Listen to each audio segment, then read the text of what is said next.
Dianggap memakai pesugihan saat datang ke reuni SMA, mereka tak tahu kalau aku bertahun-tahun meniti karir di luar negeri.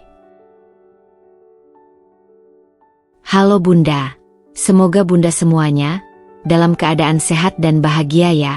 Sebelum masuk ke ceritanya, jangan lupa like, komen dan subscribe channel ini ya. Selamat menonton. Aku menatap pantulan diriku di cermin, memastikan bahwa gaun berwarna biru tua yang kupilih benar-benar cocok untuk acara reuni malam ini. Kainnya jatuh dengan anggun di tubuhku, memperlihatkan sosokku yang lebih dewasa dan percaya diri. Aku menghela napas panjang, mencoba menenangkan debaran jantungku. 10 tahun telah berlalu sejak terakhir kali aku bertemu dengan teman-teman SMA, dan malam ini adalah kali pertama aku akan kembali ke lingkaran itu setelah sekian lama fokus membangun karir di luar negeri. Kupandangi koper yang baru saja kubuka setelah pulang dari Singapura. Selama ini, aku jarang pulang ke Indonesia. Bukan karena tak ingin, tetapi karena pekerjaanku yang menuntut dedikasi tinggi.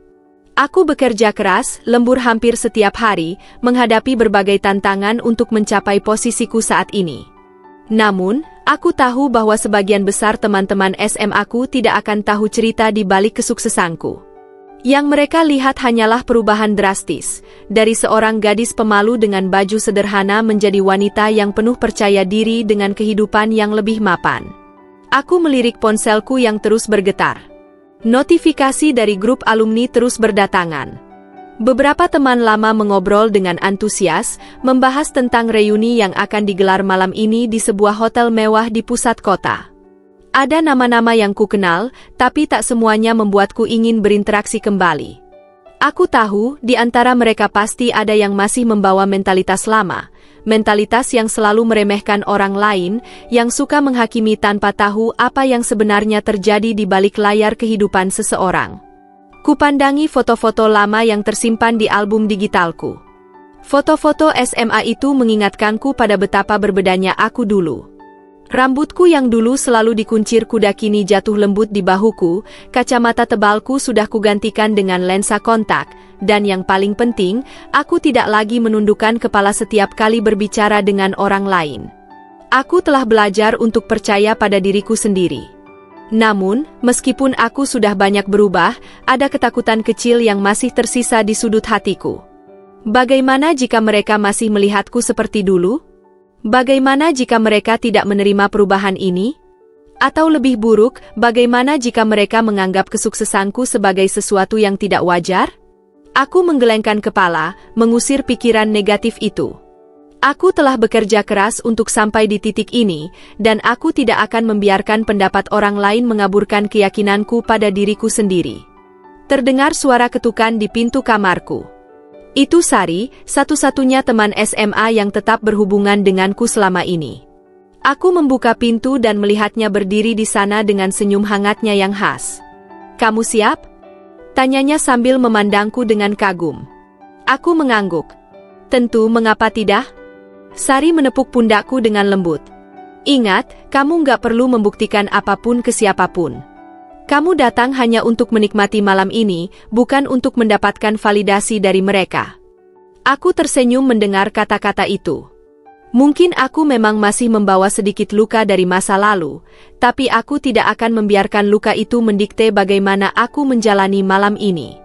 Dengan langkah mantap, aku mengambil tas tangan dan keluar bersama Sari. Malam ini, aku akan menghadapi masa laluku, bukan sebagai Dinda yang dulu, tetapi sebagai Dinda yang telah bertahun-tahun berjuang untuk menjadi versi terbaik dari dirinya sendiri. Begitu aku dan Sari melangkah masuk ke dalam ballroom hotel tempat reuni diadakan, mataku langsung menangkap kemewahan yang terpampang di hadapanku. Lampu kristal besar tergantung megah di langit-langit, memancarkan kilauan keemasan yang memantul di permukaan lantai marmer. Meja-meja bundar berbalut kain satin putih tersusun rapi, dihiasi lilin-lilin kecil yang berkedip lembut. Aroma parfum mahal bercampur dengan wangi anggur merah yang menguar dari gelas-gelas para tamu. Namun, bukan kemewahan itu yang menarik perhatianku. Begitu aku masuk, seolah ada gelombang energi yang bergeser dalam ruangan. Suasana yang tadinya penuh dengan obrolan santai tiba-tiba berubah. Aku merasakan tatapan-tatapan menusuk mengarah kepadaku, beberapa dengan keterkejutan yang tak disembunyikan, sementara yang lain menyelidik dengan penuh rasa ingin tahu. Aku tetap melangkah dengan tenang, mencoba mengabaikan bisik-bisik yang mulai terdengar di sudut-sudut ruangan. Namun, sayup-sayup aku bisa menangkap beberapa potongan kalimat yang cukup membuat hatiku sedikit bergetar. Itu Dinda kan? Kok bisa secantik itu sekarang? Dulu dia biasa aja, bahkan cenderung culun. Gimana caranya bisa berubah total kayak gini? Aku dengar dia kerja di luar negeri, tapi nggak mungkin segampang itu jadi sukses kan? Aku menarik napas dalam, menegakkan bahu, dan berusaha menjaga ekspresi tetap tenang. Dari sudut mataku, aku melihat beberapa wajah familiar, termasuk Rina, mantan ketua kelas yang dulu selalu terlihat percaya diri dan mendominasi setiap diskusi di sekolah. Dia berdiri di dekat bar, memegang gelas anggur dengan bibirnya yang sedikit menyeringai saat menatapku dari kejauhan. Di sisi lain ruangan, Andi, cowok yang dulu sering mengejekku karena penampilanku yang sederhana, kini tampak memicingkan mata, seolah tak percaya bahwa gadis yang dulu sering ia ledek kini berdiri di depannya dengan kepercayaan diri yang jauh berbeda. Dan tentu saja, di dekat kelompok mereka, ada Tia. Gadis yang dulu sering menjadi pusat perhatian dengan gaya glamornya, kini menatapku dengan tatapan penuh penilaian. Bibirnya bergerak perlahan, berbisik kepada teman di sebelahnya, lalu mereka berdua tertawa kecil sambil melirik ke arahku. Aku bisa saja memilih untuk berbalik dan pergi. Aku bisa saja membiarkan bisikan-bisikan itu menguasai pikiranku. Tapi aku tidak akan melakukannya. Aku telah bekerja terlalu keras untuk sampai di titik ini, dan aku tidak akan membiarkan masa lalu menarikku kembali ke tempat di mana aku dulu merasa tidak berharga. Sari, yang berdiri di sampingku, tampaknya menyadari perubahan atmosfer di ruangan. Ia menoleh padaku dan berbisik, "Dinda, abaikan mereka. Kamu di sini untuk menikmati malam ini, bukan untuk mengkhawatirkan omongan orang." Aku mengangguk pelan. Benar, aku tidak perlu membuktikan apapun.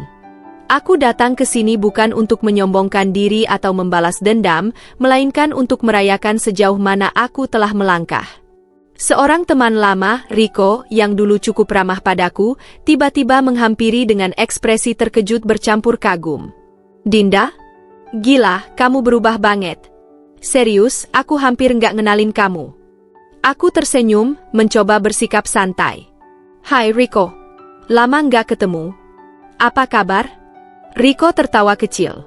"Aku baik, tapi kayaknya kamu jauh lebih baik. Dengar-dengar, kamu kerja di luar negeri ya? Singapura kan?" Aku mengangguk. "Iya," jawabku singkat dengan tersenyum. Sebelum aku bisa menjelaskan lebih jauh, aku merasakan kehadiran beberapa orang lain yang mulai mengelilingi kami. Tiba-tiba, aku menjadi pusat perhatian, dan bukan dengan cara yang sepenuhnya nyaman. Tatapan mereka penuh rasa ingin tahu, tapi juga ada sedikit skeptisisme di dalamnya. "Dinda, serius deh, kamu sukses kayak gini karena kerja keras atau ada faktor lain?" Suara itu datang dari seorang perempuan berambut panjang yang berdiri di belakang Riko. Aku mengenalnya sebagai Maya, salah satu teman sekelas yang dulu sering diam tapi selalu mengikuti gosip terbaru. Aku menatapnya sejenak, mencoba membaca maksud di balik pertanyaannya. "Tentu saja karena kerja keras," jawabku dengan nada tenang. "Aku mulai dari nol, belajar banyak hal, dan berusaha sebaik mungkin untuk sampai ke titik ini." Maya mengangguk pelan, tapi aku bisa melihat keraguan di matanya. Dan aku tahu, ini baru permulaan. Aku belum benar-benar menghadapi ujian sesungguhnya malam ini. Dari sudut ruangan, aku melihat Rina dan Tia saling berbisik sebelum akhirnya melangkah mendekat. Senyum di wajah mereka terlihat manis, tapi aku bisa merasakan ada sesuatu yang tersembunyi di baliknya. "Dinda!" seru Rina dengan nada tinggi yang dibuat-buat. "Wow, aku benar-benar nggak nyangka. Kamu kelihatan sangat berbeda." Aku hanya tersenyum. "Terima kasih Rina. Senang bertemu lagi setelah sekian lama." Tia menyilangkan tangannya di depan dada, matanya mengamati setiap detail penampilanku. "Jadi, kerja di luar negeri ya? Kok bisa sih? Kayaknya dulu kamu nggak terlalu menonjol di akademik juga kan?" Aku tahu nada sinis itu. Aku mengenalnya dengan sangat baik, karena dulu aku sering menjadi sasaran komentar seperti itu. Tapi kali ini, aku berbeda. Aku tidak akan jatuh ke dalam permainan mereka. Aku tetap tersenyum, menatap mata mereka dengan percaya diri. Ya, benar. Aku memang bukan yang terbaik di sekolah dulu, tapi aku terus belajar dan bekerja keras. Kesempatan itu datang karena usaha, bukan semata-mata karena keberuntungan. Sekilas, aku melihat ekspresi Rina dan Tia sedikit berubah. Seolah mereka tak menyangka aku akan menjawab dengan begitu tenang dan penuh keyakinan. Namun, aku tahu bahwa malam ini masih panjang. Dan ini baru permulaan dari segala hal yang akan terjadi di reuni ini. Aku melangkah menuju meja prasmanan, mencoba mengalihkan perhatian dari tatapan-tatapan penuh penilaian yang masih terasa menusuk di sekelilingku. Aku mengambil segelas jus jeruk, berusaha menikmati suasana, tapi telingaku menangkap suara-suara pelan yang berbisik di antara suara musik latar yang mengalun lembut. Aku tidak perlu menoleh untuk tahu dari mana suara itu berasal. Beberapa meter di belakangku, Tia dan Rina sedang berbicara, nadanya cukup rendah tetapi penuh dengan sindiran yang jelas ditujukan kepadaku. Pasti pakai pesugihan, kata Tia dengan nada meremehkan. Dulu dia biasa-biasa aja, tiba-tiba berubah total. Kayak nggak masuk akal kan? Rina terkekeh, lalu membalas, iya sih. Atau jangan-jangan dia dapat sponsor? Kerja di luar negeri itu kan bisa berarti banyak hal. Mereka tertawa kecil, dan aku bisa merasakan beberapa pasang mata lain melirik ke arahku dengan ekspresi penasaran. Hatiku mencelos. Meskipun aku sudah menduga akan ada reaksi seperti ini, mendengar tuduhan seperti itu tetap saja menyakitkan. Bagaimana mungkin mereka berpikir bahwa semua yang aku capai adalah hasil dari sesuatu yang tidak wajar? Apakah kerja keras bertahun-tahun, lembur tanpa henti, dan perjuangan dari nol begitu sulit mereka percayai? Aku mencoba tetap tenang, meneguk jus jeruk di tanganku sambil menatap ke arah cermin besar di seberang ruangan. Aku melihat bayangan diriku sendiri, seorang wanita yang telah jauh berbeda dari gadis SMA dulu. Aku ingin berkata pada refleksi itu bahwa aku lebih kuat dari ini, bahwa aku tidak perlu membuktikan apapun kepada mereka. Tapi tetap saja, rasanya sulit menahan perasaan kecewa yang perlahan menyusup ke dalam hatiku. Sari, yang sejak tadi berdiri di dekatku, tampaknya juga mendengar bisikan itu. Dia menoleh ke arahku, matanya memancarkan kemarahan yang tertahan. Dinda, jangan dengarkan mereka, bisiknya tegas. Mereka hanya iri. Mereka nggak tahu betapa kerasnya kamu bekerja selama ini. Aku tersenyum kecil, meskipun dalam hati aku tahu bahwa kata-kata Sari ada benarnya. Ini bukan pertama kalinya seseorang meragukan pencapaianku, dan mungkin juga bukan yang terakhir. Tapi tetap saja, mendengar langsung tuduhan seperti itu dari orang-orang yang dulu mengenalku membuat rasa sakitnya lebih tajam. Aku menghela napas pelan, berusaha menenangkan diri. Tidak ada gunanya meladeni mereka. Aku tidak akan membuang energiku untuk meyakinkan orang-orang yang sudah terlanjur punya prasangka buruk. Namun, bisikan-bisikan itu tidak berhenti di situ.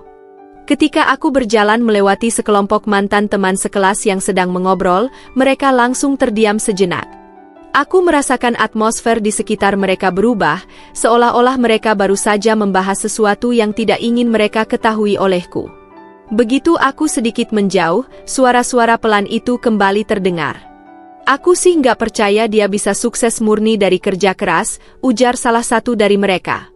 Kalau nggak ada koneksi orang dalam, mana mungkin dia bisa sampai ke luar negeri? Aku juga mikir gitu, sahut yang lain. Atau mungkin dia nikah sama orang kaya di sana? Yah, siapa tahu.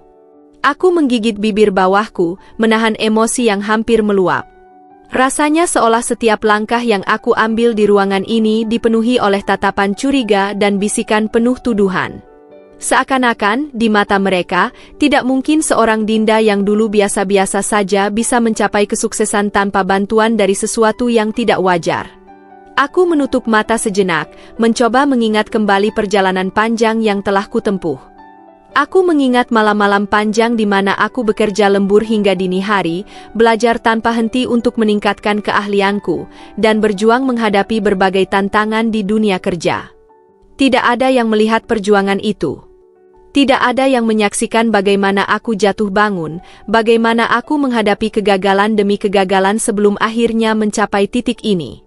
Dan sekarang, setelah semua itu, mereka hanya melihat hasil akhirnya dan langsung membuat asumsi yang meremehkan semua usahaku. Sebuah tawa kecil menyadarkanku dari lamunanku. Kali ini, suara itu datang dari meja di pojok ruangan, di mana beberapa mantan teman sekelasku berkumpul. Tia masih menjadi pusat perhatian di antara mereka, tampaknya menikmati perannya sebagai penyebar gosip utama malam ini. Dulu dia itu anak cupu yang bahkan gak berani ngomong di depan kelas, katanya sambil tertawa. Sekarang tiba-tiba jadi elegan banget. Fix, pasti ada yang aneh. Aku merasa darahku mulai mendidih, tapi aku tetap berusaha menjaga ekspresi tetap netral. Aku tidak akan memberikan mereka kepuasan melihatku marah atau tersinggung. Sari yang masih berdiri di sampingku akhirnya tidak bisa menahan diri lagi. Ia melipat tangannya di depan dada dan menatap tajam ke arah mereka. Kalian sadar nggak sih betapa jahatnya kalian bicara kayak gitu? Katanya dengan nada tajam. Beberapa dari mereka terkejut dengan keberanian Sari yang langsung menegur mereka. Tia, yang biasanya penuh percaya diri, tiba-tiba kehilangan sedikit sikap angkuhnya. Kita cuma ngobrol aja kok, katanya pura-pura santai. Sari mendengus. Ngobrol atau menjelekkan orang di belakang? Dinda kerja keras untuk sampai di titik ini, dan yang bisa kalian lakukan cuma menyebar gosip murahan? Malu deh. Aku menatap Sari dengan penuh rasa terima kasih. Dia mungkin satu-satunya orang di ruangan ini yang benar-benar memahami perjuanganku. Tapi aku juga tahu bahwa tidak ada gunanya berdebat dengan mereka. Aku meletakkan tanganku di bahu Sari, memberi isyarat agar dia tidak perlu memperpanjang masalah ini. Enggak apa-apa Sari, kataku dengan tenang. Mereka boleh berpikir apapun yang mereka mau. Aku tahu siapa diriku dan itu yang terpenting. Aku melihat ke arah Tia dan yang lainnya, menatap mereka dengan penuh keyakinan. Aku tidak perlu berkata banyak. Ekspresiku saja sudah cukup untuk menunjukkan bahwa aku tidak akan terpengaruh oleh kata-kata mereka. Aku membalikkan badan dan berjalan menjauh, meninggalkan mereka yang masih terlihat sedikit terkejut dengan sikapku. Dalam hati, aku berjanji pada diriku sendiri, aku tidak akan membiarkan masa lalu menahanku lagi. Aku telah bekerja terlalu keras untuk sampai di titik ini, dan tidak ada satupun dari mereka yang bisa mengambil kebanggaan itu dariku. Aku baru saja hendak mengambil tempat duduk di salah satu meja saat tiba-tiba suara familiar menghentikan langkahku. Dinda? Aku menoleh dan mendapati Andi berdiri tidak jauh dariku. Dia tersenyum tipis, tetapi ada sesuatu dalam tatapannya yang terasa tidak tulus, seolah-olah dia masih mencoba mencerna kenyataan bahwa aku, gadis yang dulu sering diejeknya, kini berdiri di hadapannya dengan penampilan dan aura yang jauh berbeda. Andi masih terlihat seperti dulu, hanya saja ada sedikit perubahan. Garis-garis halus mulai tampak di wajahnya, dan posturnya yang dulu terkesan angkuh kini sedikit lebih membungkuk, seperti seseorang yang telah menghadapi banyak tekanan dalam hidup. Dinda, kerja di mana sekarang? Tanyanya dengan nada yang terdengar ringan, tetapi aku bisa merasakan ada sesuatu yang lebih dalam di balik pertanyaannya. Aku menatapnya sejenak, berusaha membaca maksud sebenarnya. Aku bisa saja menjawab dengan santai, tetapi aku tahu bahwa pertanyaannya bukan hanya sekadar basa-basi. Dia ingin tahu bagaimana aku bisa sampai di titik ini. Dia ingin mencari celah, sesuatu yang bisa ia jadikan alasan untuk meremehkanku seperti dulu. Aku kerja di Singapura, jawabku tenang. Andi menaikkan alisnya, tampak terkejut tetapi berusaha menyembunyikannya. Serius? Singapura? Kok bisa? Aku menghela napas pelan. Pertanyaan itu terdengar biasa saja di permukaan, tetapi intonasinya membuatku sadar bahwa Andi masih belum benar-benar percaya bahwa aku bisa sukses dengan caraku sendiri. Aku mulai dari bawah, kataku, menatap langsung ke matanya. Aku ambil beasiswa buat kuliah di sana. Sejenak, Andi terdiam. Dia menatapku dengan ekspresi yang sulit diartikan, seolah sedang berusaha mencari lubang dalam jawabanku. Lalu, dia tersenyum kecil, senyum yang lebih menyerupai ejekan daripada kekaguman. Wah, hebat juga ya, katanya, tetapi nada suaranya masih terdengar meragukan. Tapi jujur aja, Din, pasti ada faktor lain kan? Maksudku, kita tahu sendiri, kerja di luar negeri itu nggak gampang. Kalau nggak ada orang dalam atau koneksi, mana mungkin bisa sampai ke situ? Aku merasakan sesuatu dalam diriku mendidih.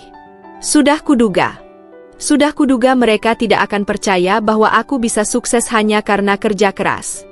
Aku menarik napas panjang, berusaha mengendalikan emosi yang mulai naik.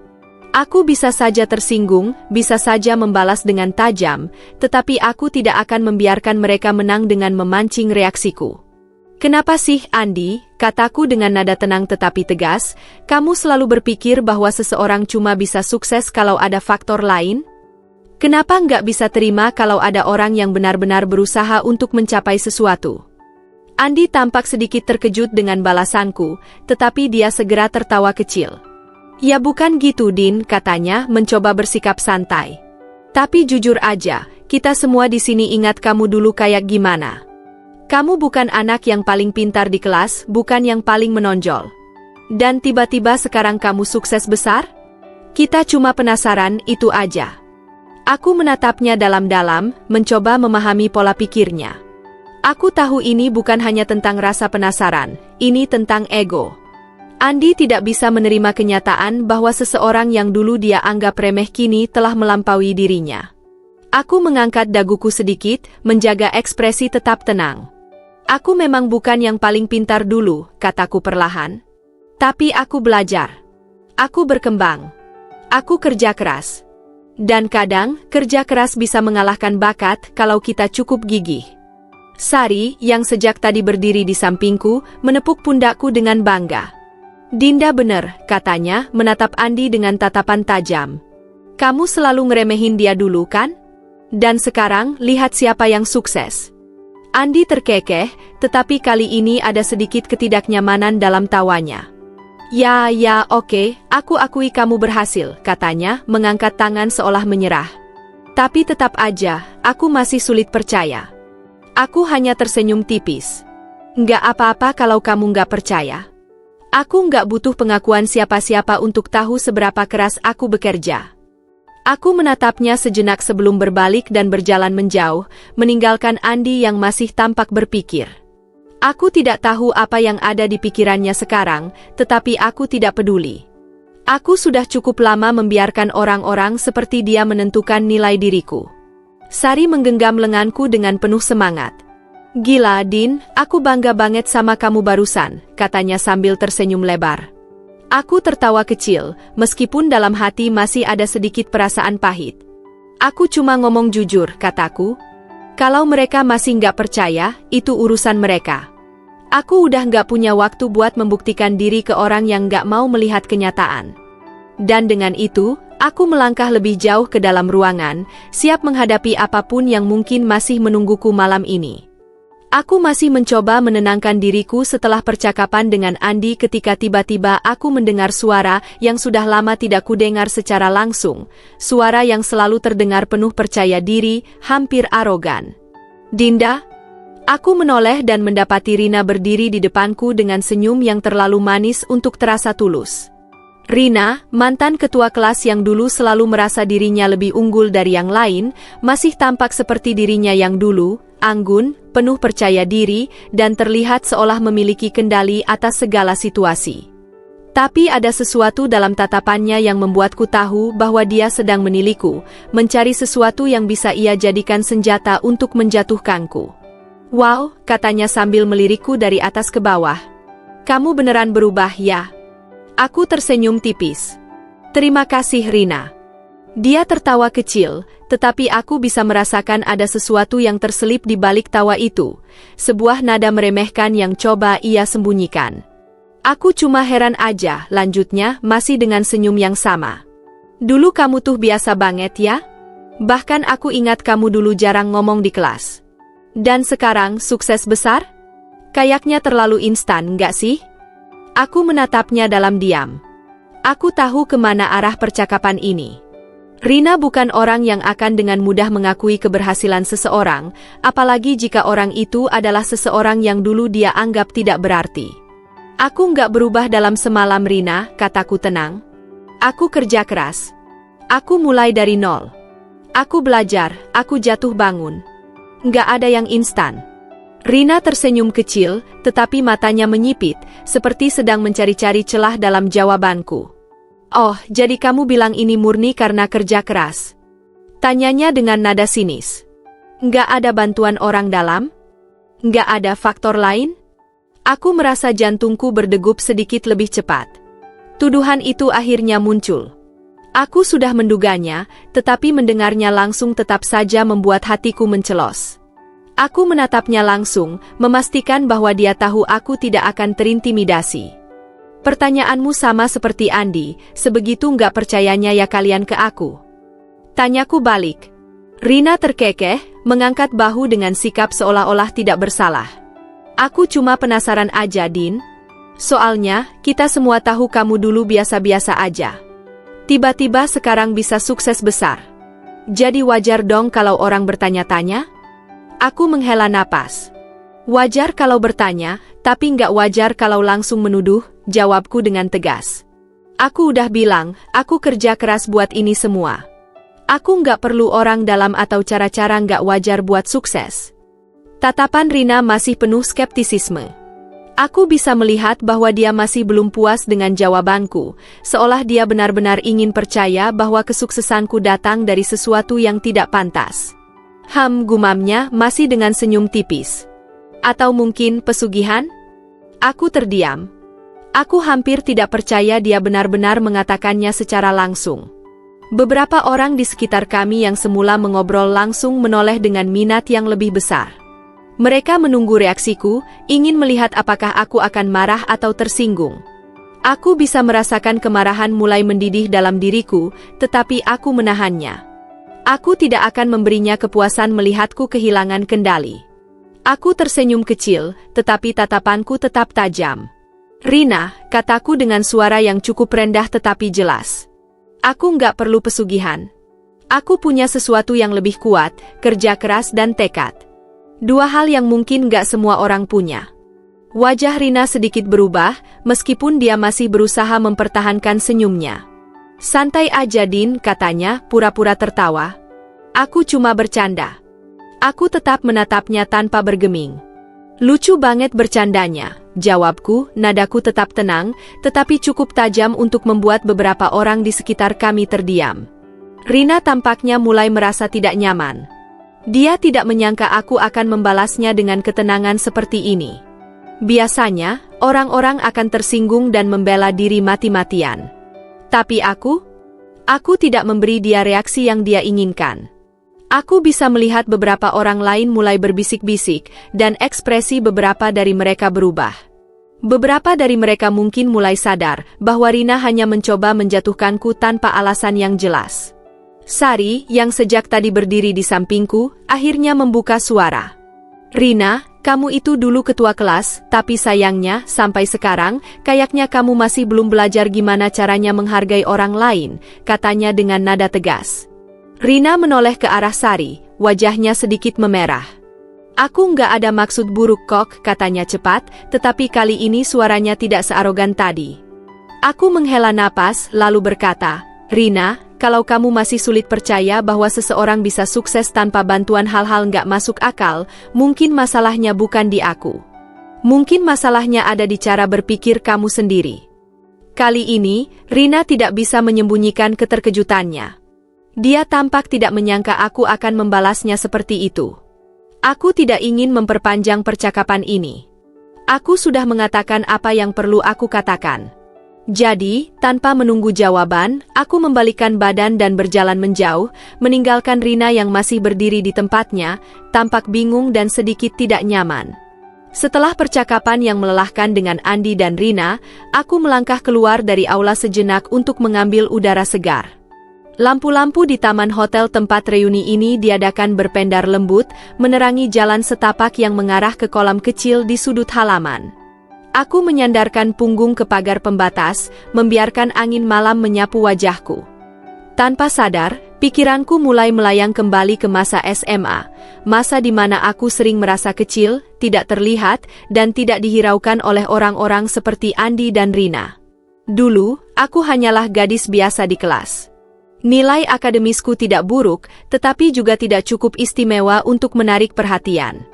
Aku bukan anak yang paling populer, bukan anggota geng keren, dan tentu bukan seseorang yang diperhitungkan di antara teman-teman yang ambisius dan suka menonjolkan diri.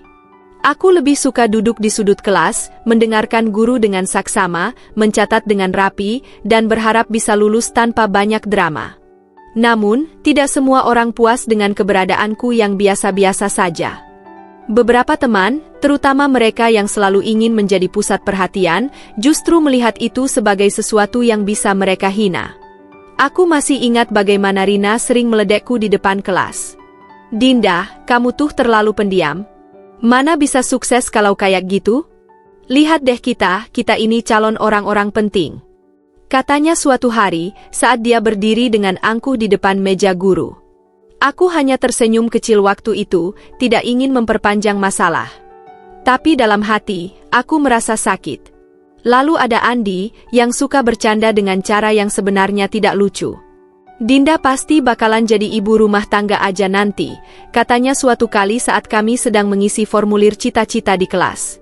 Soalnya dia nggak punya ambisi. Nggak ada yang spesial. Seluruh kelas tertawa, dan aku hanya bisa menunduk, berpura-pura tidak mendengar. Saat itu, aku tidak pernah membalas. Aku tidak punya keberanian untuk berdiri dan mengatakan bahwa aku juga punya impian, bahwa aku juga ingin sukses. Aku hanya diam, menelan semua hinaan itu, dan menyimpannya dalam hati. Tapi diam-diam, aku berjanji pada diriku sendiri, aku tidak akan selamanya seperti ini. Aku tidak tahu dari mana datangnya tekad itu, tapi semakin banyak hinaan yang kuterima, semakin besar pula keinginanku untuk membuktikan bahwa mereka salah. Setelah lulus SMA, aku bekerja lebih keras dari sebelumnya. Aku belajar siang dan malam demi mendapatkan beasiswa kuliah di luar negeri. Aku tahu keluargaku bukan dari golongan berada, jadi satu-satunya cara bagiku untuk pergi lebih jauh adalah dengan kerja keras dan beasiswa. Ketika aku akhirnya berhasil diterima di universitas ternama di Singapura, aku menangis sepanjang malam. Itu adalah awal dari perjalanan panjangku, perjalanan yang penuh dengan kerja keras, air mata, dan pengorbanan.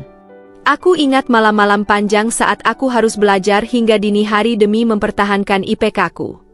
Aku ingat bagaimana aku harus bekerja paruh waktu sambil kuliah, mengerjakan proyek-proyek tambahan untuk membuktikan kemampuanku. Aku ingat betapa lelahnya aku saat harus bersaing dengan mahasiswa dari berbagai negara, yang semuanya pintar dan ambisius. Tapi aku tidak menyerah. Aku terus maju. Aku terus belajar. Aku terus membuktikan bahwa aku bukan sekadar anak biasa seperti yang dulu mereka anggap. Dan sekarang, berdiri di tengah reuni ini dengan gaun elegan dan kesuksesan yang telah kuraih, aku tahu bahwa semua itu tidak sia-sia. Aku tersenyum pahit saat memikirkan betapa ironisnya dunia ini. Orang-orang yang dulu meremehkanku kini malah mempertanyakan kesuksesanku, seolah-olah aku tidak mungkin mencapainya dengan cara yang benar.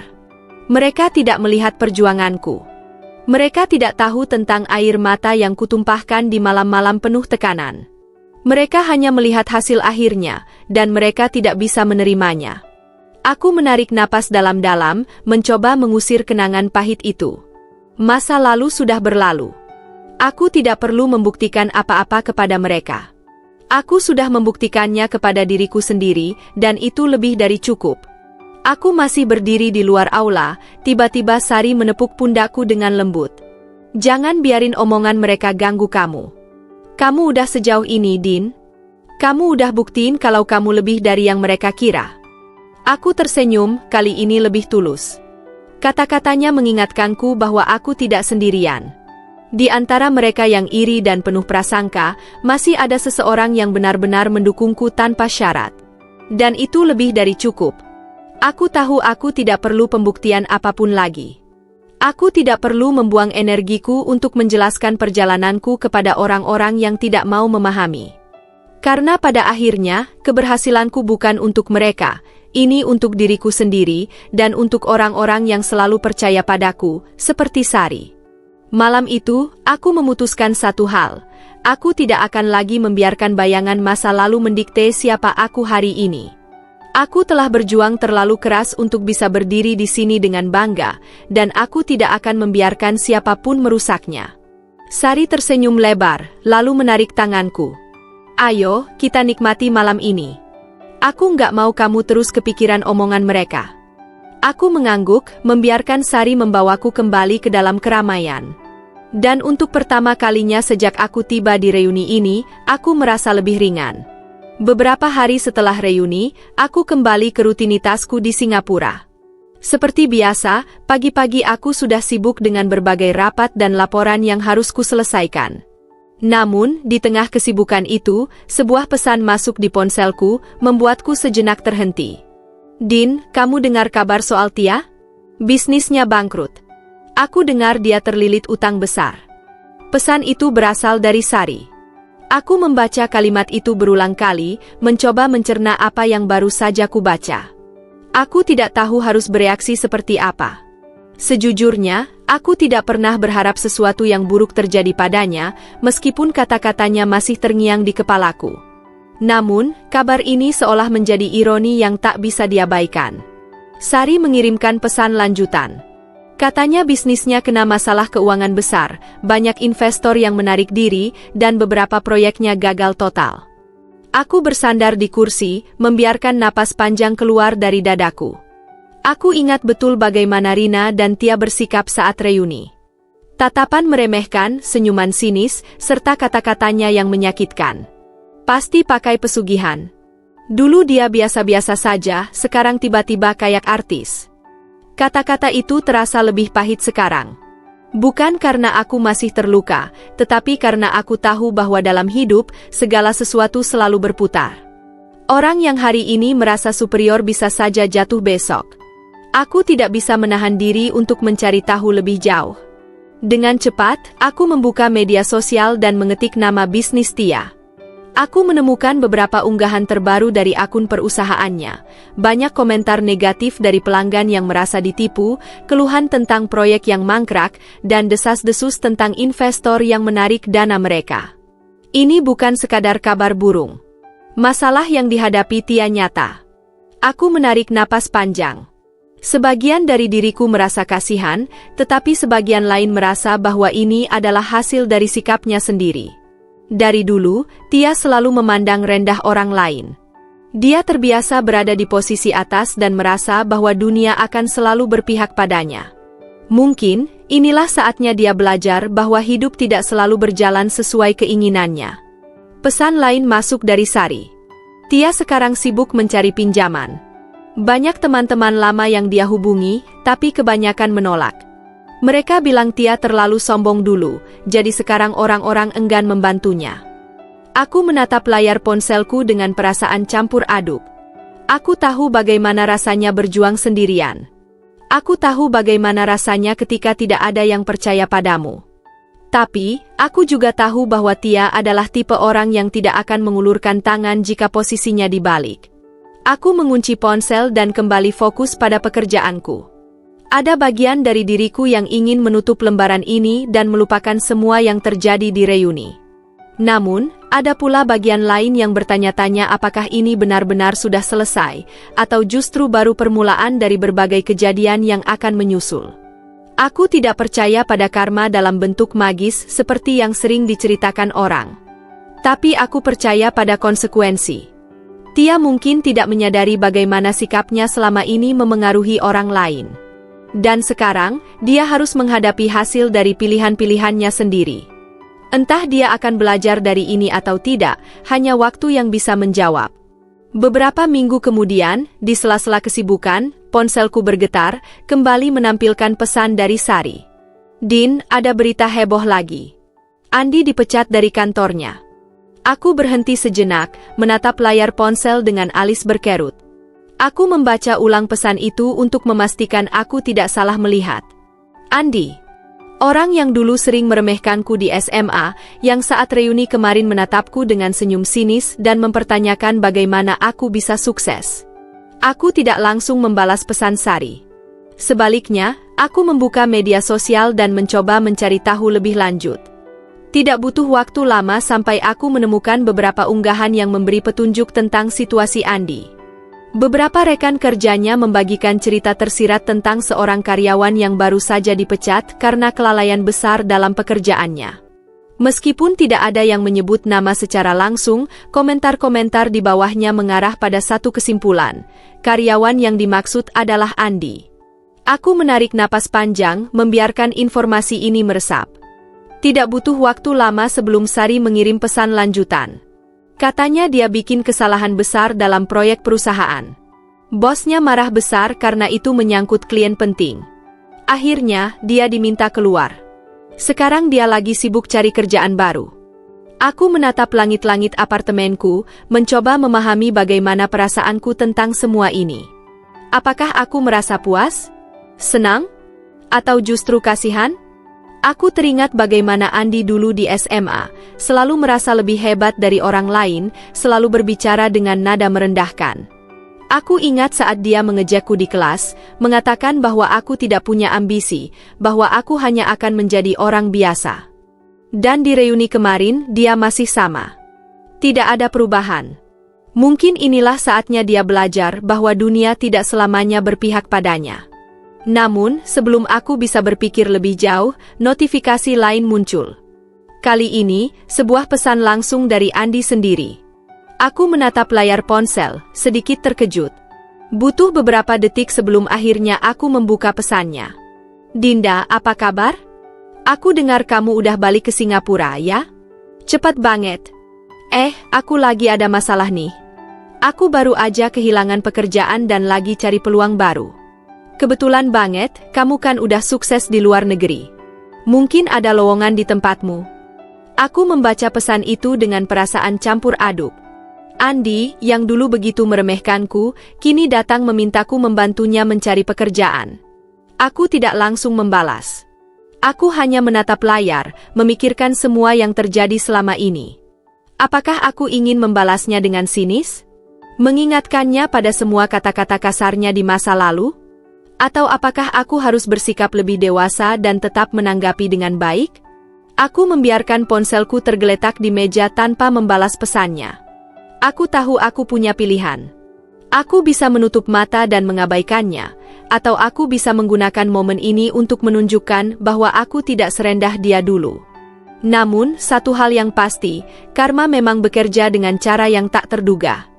Andi mungkin tidak pernah menyangka bahwa suatu hari, dia akan berakhir dalam posisi seperti ini.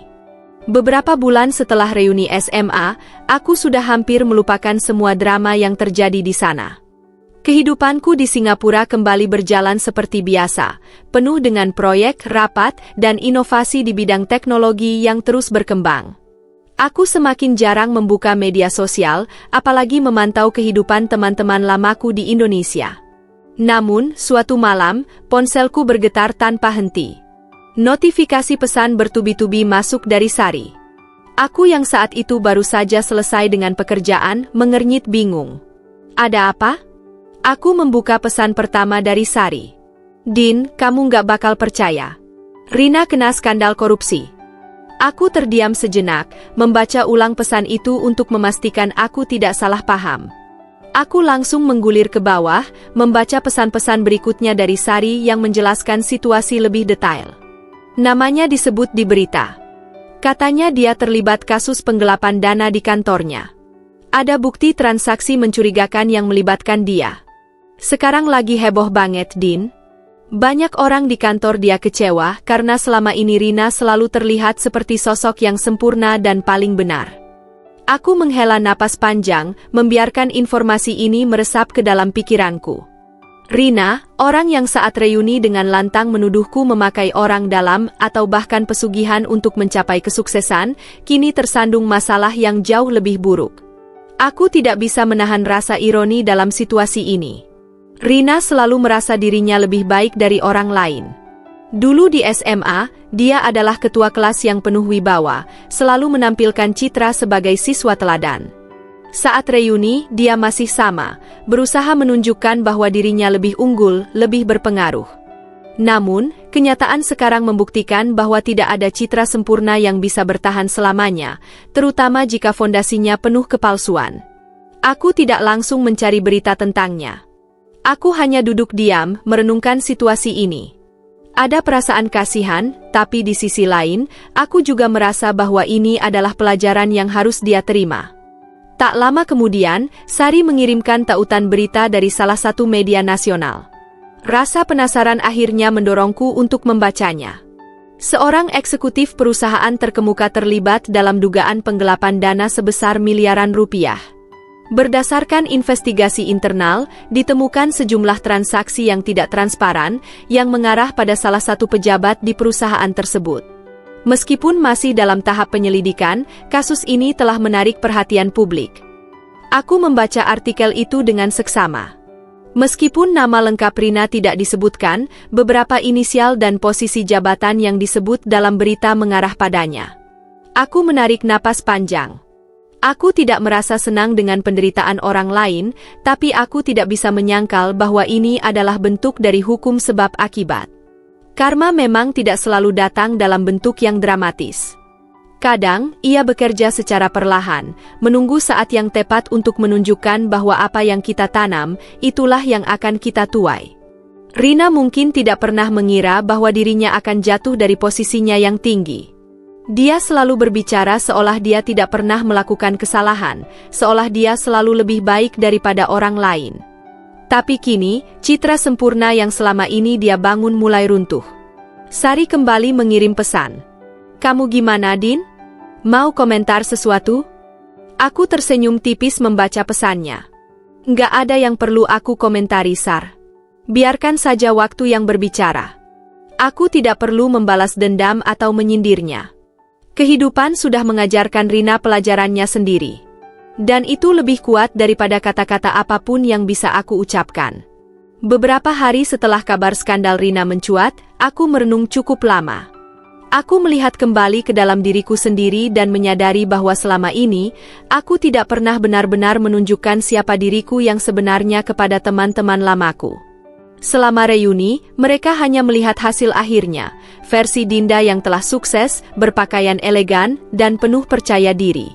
Mereka tidak melihat perjalanan panjang yang telah aku tempuh, kerja keras yang telah aku lakukan, serta semua rintangan yang pernah menghambat langkahku. Aku kemudian memutuskan untuk membagikan kisah perjalananku melalui media sosial. Bukan untuk pamer atau membalas dendam, tetapi sebagai bentuk refleksi dan motivasi bagi mereka yang mungkin mengalami hal serupa denganku di masa lalu. Aku mulai mengetik, menceritakan bagaimana aku memulai dari nol. Aku menuliskan kisah bagaimana aku, seorang siswa yang biasa-biasa saja di SMA, berjuang untuk mendapatkan beasiswa agar bisa melanjutkan kuliah. Bagaimana aku harus belajar ekstra keras karena aku tahu aku tidak secerdas anak-anak yang selalu mendapat ranking atas. Aku menuliskan bagaimana aku berani mengambil keputusan besar untuk merantau ke luar negeri, meninggalkan semua zona nyamanku demi mengejar impian yang lebih besar. Aku juga menceritakan perjuanganku saat pertama kali bekerja di Singapura. Tidak ada yang mudah. Aku harus memulai dari posisi paling bawah, bekerja lembur hingga larut malam, mengorbankan waktu untuk bersenang-senang demi membangun karierku.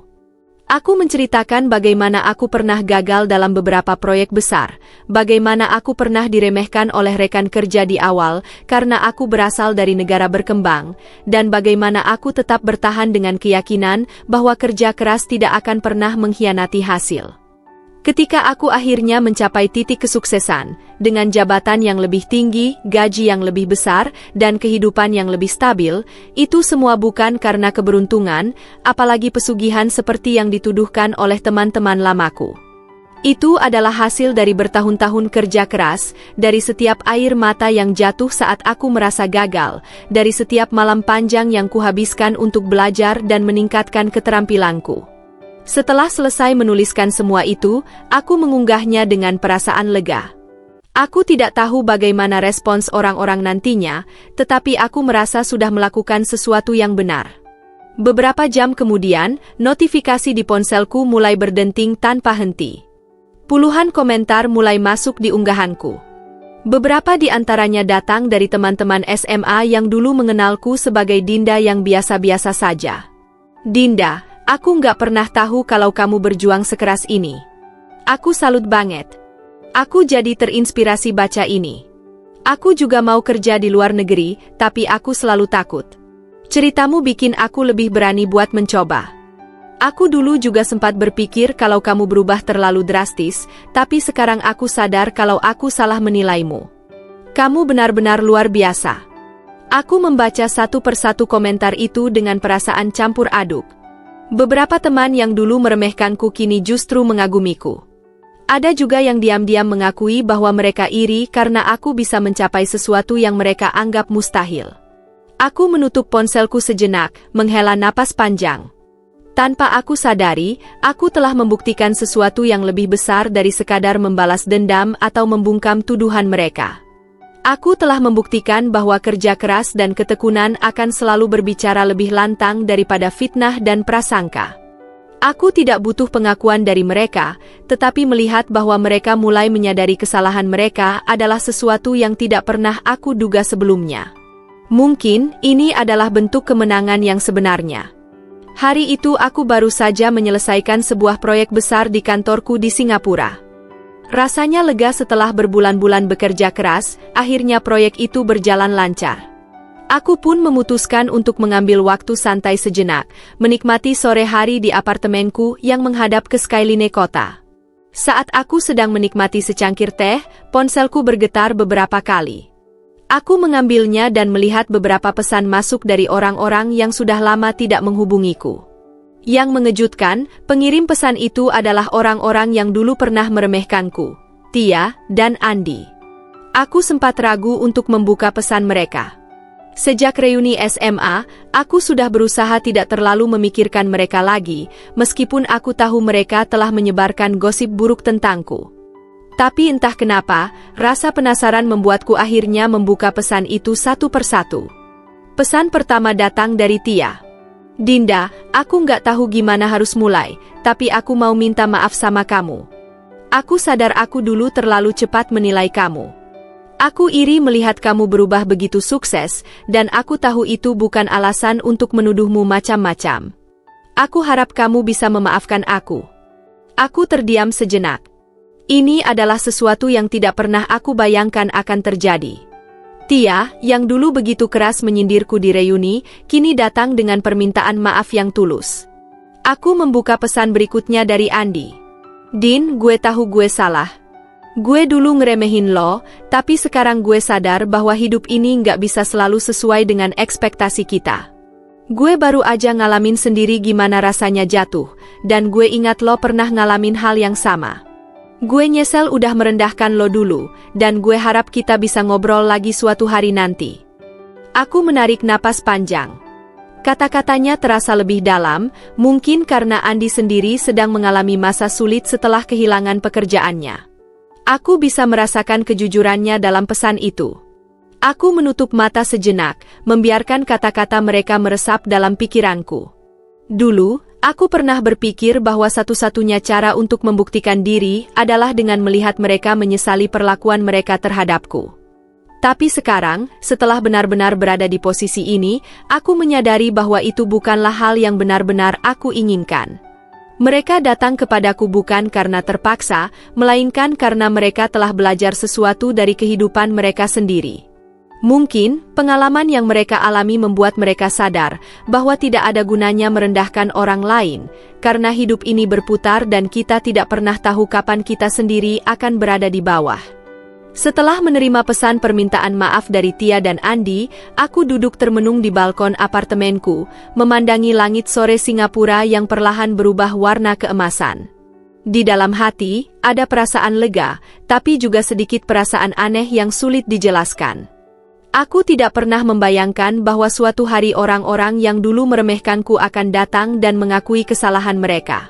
Dulu, saat aku masih di SMA, aku sering merasa tidak cukup baik. Aku bukan siswi yang paling pintar, bukan yang paling populer, dan bukan yang paling berpengaruh di kelas. Aku hanyalah Dinda yang biasa-biasa saja, sering diabaikan, sering menjadi bahan lelucon. Setelah bertahun-tahun berjuang, aku akhirnya mencapai sesuatu yang jauh di luar bayangan teman-temanku dulu. Tapi sekarang, ketika mereka akhirnya mengakui kerja kerasku dan meminta maaf atas sikap mereka di masa lalu, aku merasa ada sesuatu yang lebih penting daripada sekadar membuktikan diri. Aku mengambil napas panjang dan mulai membalas pesan mereka satu persatu.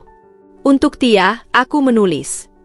Tia, aku sudah lama memutuskan untuk tidak menyimpan dendam kepada siapapun. Aku tahu kadang manusia bisa merasa iri tanpa sadar, dan aku paham kenapa kamu dulu berpikir seperti itu. Aku tidak pernah marah, hanya kecewa. Tapi sekarang, aku memilih untuk melepaskan semua itu. Aku harap kamu juga bisa belajar dari ini dan menjadi pribadi yang lebih baik. Untuk Andi, aku mengetik. Andi, hidup memang penuh pelajaran.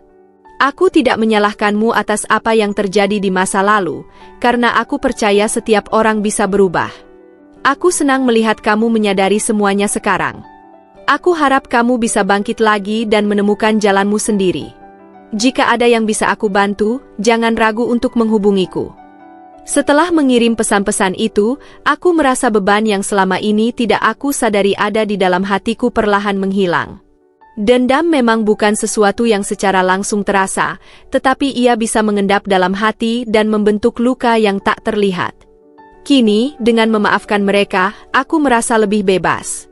Aku tidak tahu apakah hubungan kami bisa kembali seperti dulu, atau lebih baik dari dulu. Tapi aku sadar, memaafkan bukan berarti harus kembali dekat dengan mereka. Memaafkan adalah keputusan pribadi untuk tidak membiarkan masa lalu terus menghantui. Beberapa hari setelahnya, Tia mengirim pesan lagi. Dinda, terima kasih sudah memaafkanku. Aku benar-benar belajar banyak dari ini. Aku juga sadar kalau aku harus lebih fokus memperbaiki hidupku daripada sibuk membicarakan orang lain. Aku harap suatu hari kita bisa bertemu lagi dalam keadaan yang lebih baik. Pesan Andi juga tidak kalah tulus. Dinda, gue nggak nyangka lo masih mau baik sama gue setelah semua yang gue lakuin dulu. Gue terima kasih banget. Gue sekarang lagi berusaha cari kerja lagi dan mencoba lebih menghargai orang-orang di sekitar gue. Mungkin kita bisa ketemu kapan-kapan kalau lo lagi ke Jakarta. Aku tersenyum membaca pesan-pesan itu. Dulu, aku berpikir bahwa kebahagiaan akan datang ketika aku berhasil membuktikan kepada mereka bahwa aku lebih baik, bahwa aku bisa sukses tanpa bantuan siapapun. Tapi ternyata, kebahagiaan sejati datang bukan dari pengakuan orang lain, melainkan dari kedamaian dalam hati. Aku tidak butuh balas dendam. Aku tidak butuh melihat mereka jatuh untuk merasa puas. Aku hanya ingin menjalani hidupku dengan tenang, tanpa membawa luka masa lalu. Dan sekarang, aku bisa benar-benar mengatakan bahwa aku telah melepaskan semuanya. Setelah aku memaafkan mereka, waktu berlalu dengan cepat. Aku kembali fokus pada pekerjaanku di Singapura, mengerjakan proyek-proyek baru, menghadiri konferensi teknologi, dan membangun jaringan profesional yang lebih luas. Tapi di sela-sela kesibukanku, aku sesekali masih menerima kabar dari Tia, Andi, dan Rina. Mereka, yang dulu begitu meremehkanku, kini tampaknya sedang berusaha memperbaiki hidup mereka. Aku tidak menyangka, tapi aku merasa lega melihat mereka mencoba bangkit dari keterpurukan. Ini bukan soal pembalasan atau karma, melainkan tentang bagaimana hidup bisa berubah ketika seseorang mau belajar dari kesalahan mereka. Suatu hari, Tia menghubungiku melalui pesan singkat. Dinda, aku baru saja memulai bisnis baru. Aku benar-benar belajar dari kegagalan bisnisku yang dulu. Aku banyak merenung setelah reuni itu, dan aku sadar kalau aku terlalu sibuk membandingkan diri dengan orang lain sampai lupa untuk benar-benar bekerja keras. Kali ini aku mencoba sesuatu yang lebih realistis dan sesuai dengan kemampuanku. Aku harap bisnis ini bisa berjalan lebih baik dari sebelumnya. Aku membaca pesan itu dengan perasaan campur aduk. Tia, yang dulu paling keras menggosipkanku, kini telah berubah. Aku tidak tahu apakah kata-kata dan sikapku saat reuni memberikan pengaruh padanya, tapi yang jelas, dia mulai berusaha memperbaiki hidupnya. Aku membalasnya dengan singkat namun tulus. Aku senang mendengar kabar ini, Tia. Semoga bisnis barumu sukses. Jika ada sesuatu yang bisa kubantu, jangan ragu untuk menghubungiku. Tia membalas dengan emoji senyum dan ucapan terima kasih. Sementara itu, Andi juga mulai menemukan jalannya kembali. Setelah kehilangan pekerjaan, dia sempat terpuruk dan merasa frustrasi. Namun, dalam percakapan kami beberapa minggu lalu, aku memberinya beberapa saran dan informasi mengenai peluang kerja di bidangnya.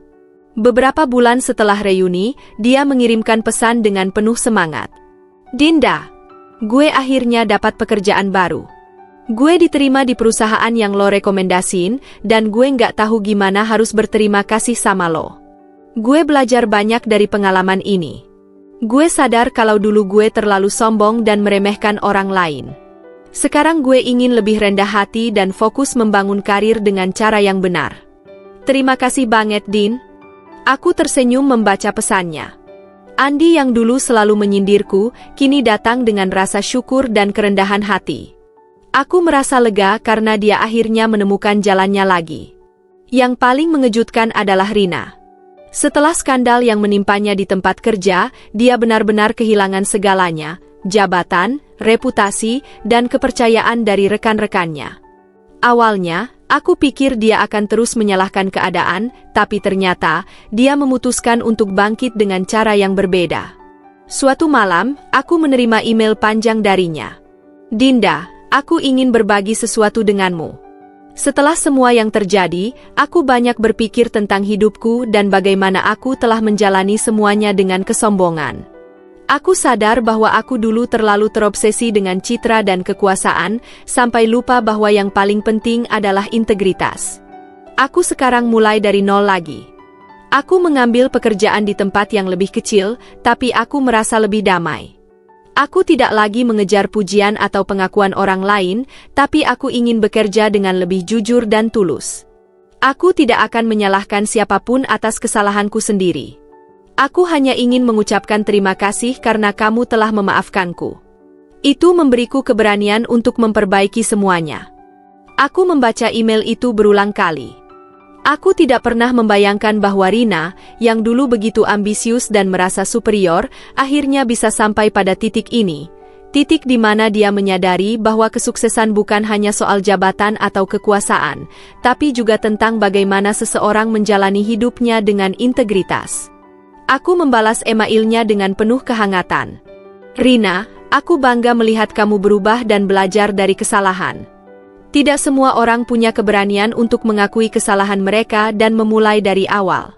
Aku percaya kamu akan menemukan kebahagiaan dan kesuksesan yang sejati. Semoga kita bisa bertemu lagi dalam keadaan yang lebih baik.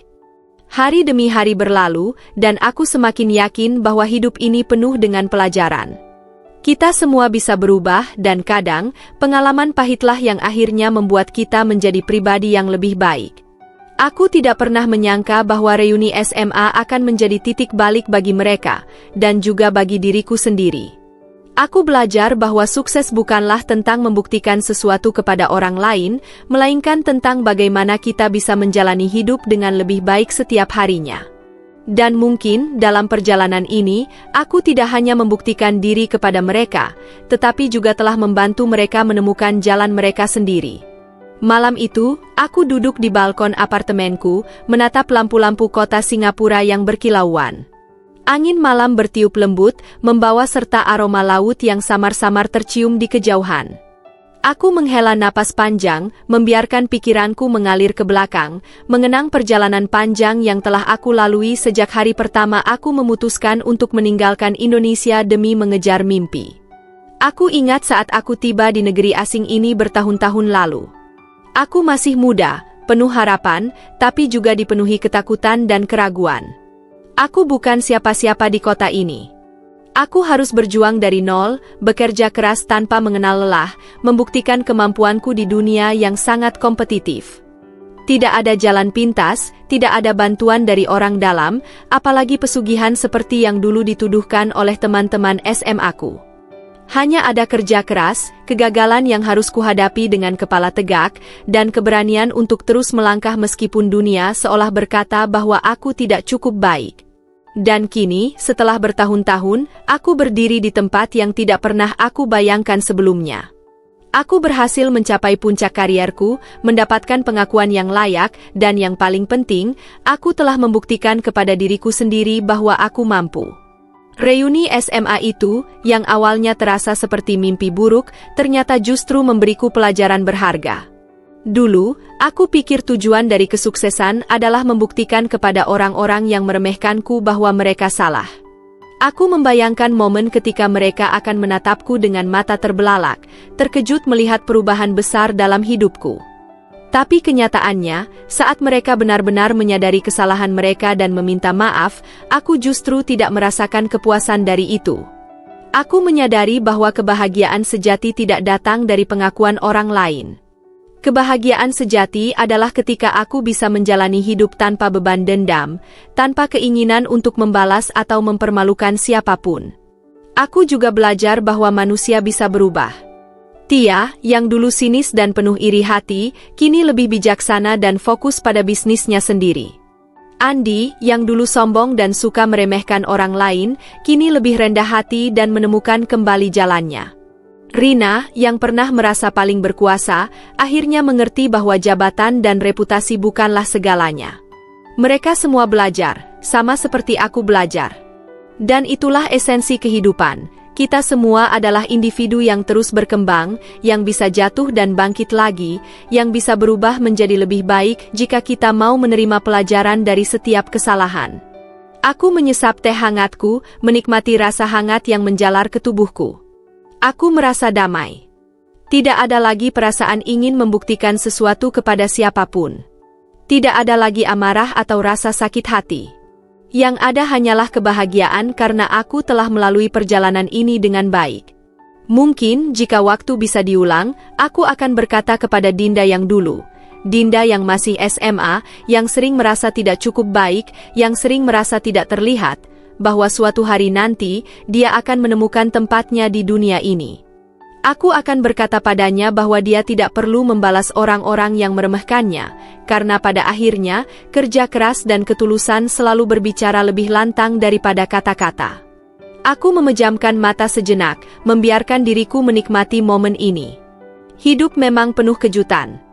Kita tidak pernah tahu siapa yang akan tetap bersama kita, siapa yang akan pergi, dan siapa yang akan kembali dengan versi yang lebih baik dari dirinya. Tapi satu hal yang aku tahu pasti, selama kita tetap berjalan di jalan yang benar, dengan usaha dan kejujuran, kita tidak perlu takut akan apapun. Aku tersenyum, merasa benar-benar bebas untuk pertama kalinya dalam hidupku. Mungkin ini bukan hanya akhir dari sebuah cerita. Ini adalah awal dari sesuatu yang lebih besar. Dan aku siap menghadapinya.